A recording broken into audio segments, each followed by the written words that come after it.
before I do this, I wanted to let you know that because I have a great many videos now on many different topics, that I've decided to make several different video playlists so that it's easier to find the videos of greatest interest. So please check out my playlist page. Please refer to my How to Use Homeopathic Remedies video before using the material in this video. I'll be discussing how to use homeopathic remedies on specific ailments, but I've broken these ailments into categories for easier reference.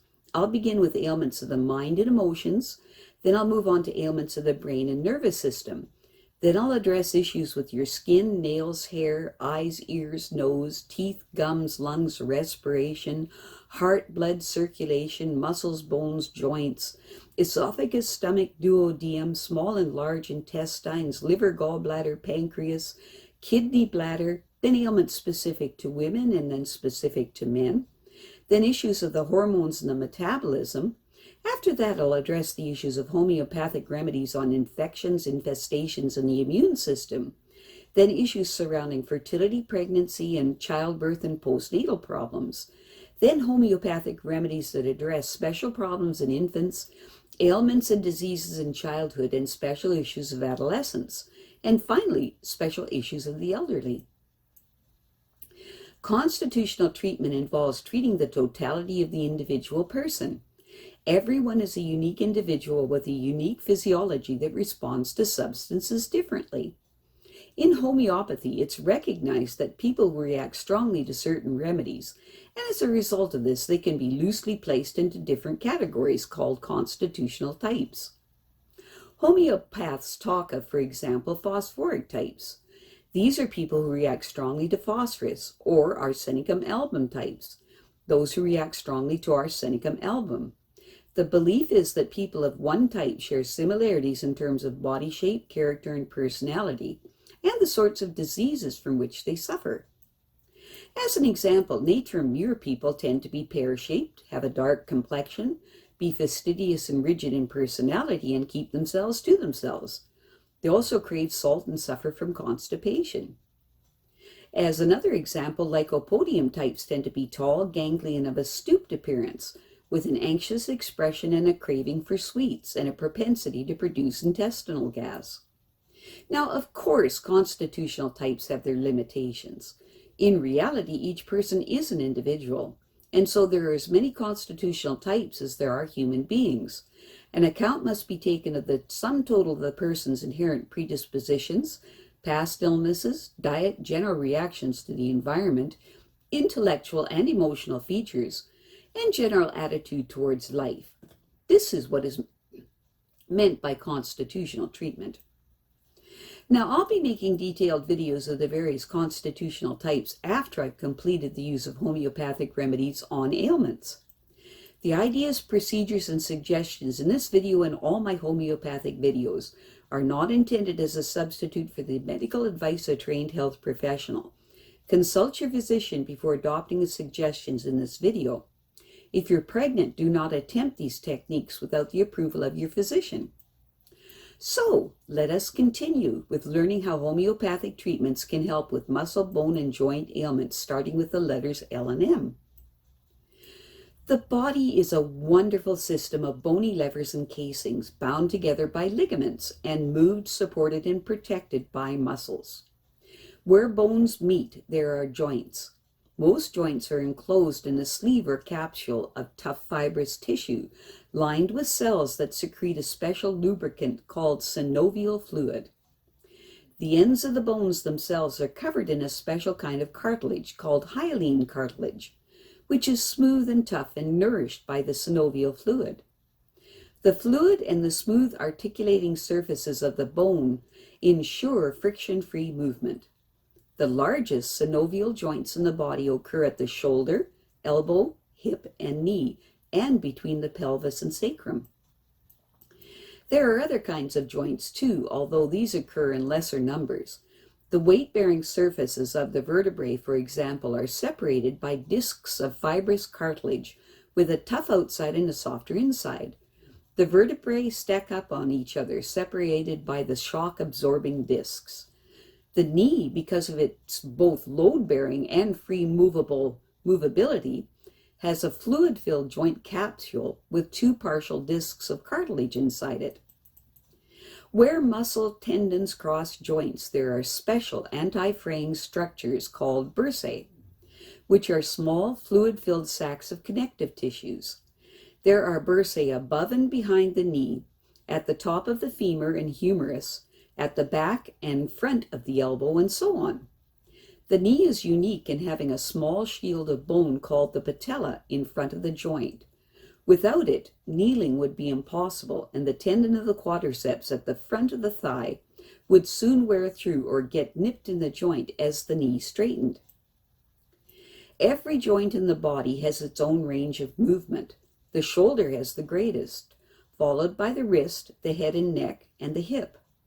Healthy ligaments check joint movements, keeping it within stable limits. Healthy muscles, whose inelastic tendons insert into bone close to the joints they move, also keep joints within stable limits. An extramobile joint, therefore, is not necessarily a healthy one. A hypermobile joint in the spine, for example, usually means that other vertebrae joints are not as mobile as they should be. If muscles are weak, giving little stability or protection to a joint, the task of stabilizing and protecting falls entirely on the ligaments and the joint capsule itself. Unlike muscles, ligaments and joint capsules have no contractile powers. They can only stretch. With traumatic or habitual strain, the joints become inflamed, causing stiffness, pain, swelling, and loss of mobility. It may even dislocate, becoming useless because the fulcrum against which the muscles exert their leverage has fallen apart. If trauma is sudden and severe, ligaments tear, tendons rupture or rip away from their bony moorings, muscle fibers break, and bones fracture. However, most of the muscular aches and pains that take people to their doctor, osteopath, chiropractor, physiotherapist, or acupuncturist do not have such spectacular causes. They are a result of poor posture, depression, anxiety, occupational demands, lack of exercise, and the slow process of aging. Bone, contrary to popular conception, is one of the most active tissues in the body. It is well supplied with blood vessels and is continuously repairing and remodeling itself in response to stress and load. Exercise and sufficient calcium and vitamin D in the diet encourage growth, maintenance, and repair. In fact, calcium is continuously exchanged between the bones and the blood in order to keep sufficient calcium in the blood for nerves and muscles to function properly. In an adult, the manufacture of blood components, red and white blood cells, and platelets is carried out in the marrow inside the vertebrae, breastbone, ribs, pelvis, and the heads of the humerus and femur. Lumbago. Lumbago is pain in the small of the back brought on by lifting or overstrenuous exercise. The muscles may be strained or torn and go into spasm, or ligaments between the vertebrae may be torn. The pain may be severe and immobilizing and come on suddenly or develop overnight. Chronic lumbago tends to be worse in cold or damp weather. If rest and one of the remedies that follow do not produce some improvement within the dose period, see your doctor or see a chiropractor. Specific remedies to be taken every hour for up to 10 doses if the back pain comes on suddenly. For sharp pain made worse by exposure to cold, dry weather and drafts, use Aconite 30C. For severe pain that comes on after an injury, use Arnica 30C. Specific remedies to be taken 4 times daily for up to 10 days. If the lower back feels stiff and bruised, especially after resting and in damp, cold weather, and roaming around reduces the pain and stiffness, use Rhus 6C. If the pain comes on in cold, dry weather and is made worse by the slightest movement and the back feels bruised and sensitive to the slightest touch, use Bryonia 6C.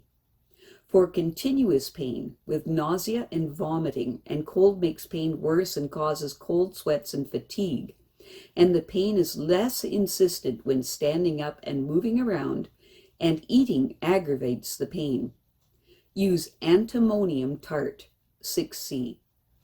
For violent stitching pain on stooping, aggravated by movement and especially bad at night in the heat of the bed, use Sulphur, 6C. If lumbago causes restlessness and prevents sleep, use Cimcifuga, 6C. For pain aggravated by stooping and by exertion followed by exposure to cold and damp, use Dulcamara, 6C. If the lumbago is worse before a thunderstorm or in dry cold weather, use Rhododendron, 6C. If the lumbago is aggravated by movement or a chill, use Nux, 6C. For lower back pain aggravated by walking and stooping, use Aesculus, 6C. That's Aesculus, 6C. Neck problems. A stiff neck accompanied by a severe headache, nausea and vomiting, intolerance of light, abnormal sleepiness or drowsiness, or confusion may be meningitis or subarachnoid hemorrhage. This requires immediate action, so call 911 and give Arnica 30C every 5 minutes until help arrives. Whiplash neck injuries, where the neck is flung violently backward or forward, are common in motor accidents. A prolapsed disc in the neck makes any movement to straighten the neck extremely painful and sends shooting pains into the shoulders and arms whenever you move your head, and may even cause hands and arms to feel tingly. If you suspect a disc injury, see your doctor or chiropractor within 12 hours. Your doctor will probably recommend that you wear a support collar for a while. Strained neck muscles and ligaments cause rapid stiffening and pain. If rest and appropriate homeopathic remedies do not relieve stiffness, within 7 days see your doctor. At worst, whiplash may cause spinal cord injury and some loss of sensation of movement below the neck. Immediate help is vital, so call 911 and if possible give Arnica 30C every 5 minutes until help arrives, and then Hypermobile 30C every 8 hours for up to 5 days if possible. Slow onset of pain and stiffness in the neck with tingling in the hands may denote cervical spondylosis. More prosaically, a stiff neck can be the result of sitting in a draft or lying in an awkward position. If the stiffness is not relieved within 4 hours by doses of Aconite 30C taken every 2 hours, see your doctor. For other homeopathic remedies, see the videos on the conditions mentioned above. If none seem particularly suitable, select a remedy from the following. Physiotherapy and chiropractic are strongly recommended as complementary treatments for neck problems. Specific remedies to be taken every 4 hours for up to 3 days. For neck stiffness with the chin fixed in a raised position and the whole cervical and upper thoracic spine are very sensitive, use Cimcifuga 6C. For pain down the right side of the neck, with pain in the upper arm and elbow, made worse by movement and there is more perspiration than usual, use Lacnanthes 6C. That's Lacnanthes 6C. For pain at the top of the nape of the neck, as if from lying in an awkward position, alleviated by heat, aggravated by becoming chilled in hot weather, use Dulcamara 6C. For pain that is worse for the slightest touch or movement, use Bryonia 6C. For a dull pain at the top of the nape of the neck, with stiffness between the shoulder blades and the ache is less insistent in wet weather, use Causticum 6C. Self-help. Local heat can help to relax tense muscles. Use a firm, low pillow so that you lie with your neck as straight as possible. I have a great many videos now on many different topics, so I've decided to make several different video playlists so that it's easier to find the videos of greatest interest. So please check out my playlist page. Well, that's it for now. To stay up to date with my latest videos, make sure to subscribe to this free YouTube channel by clicking the red subscribe button right below this video. Take care.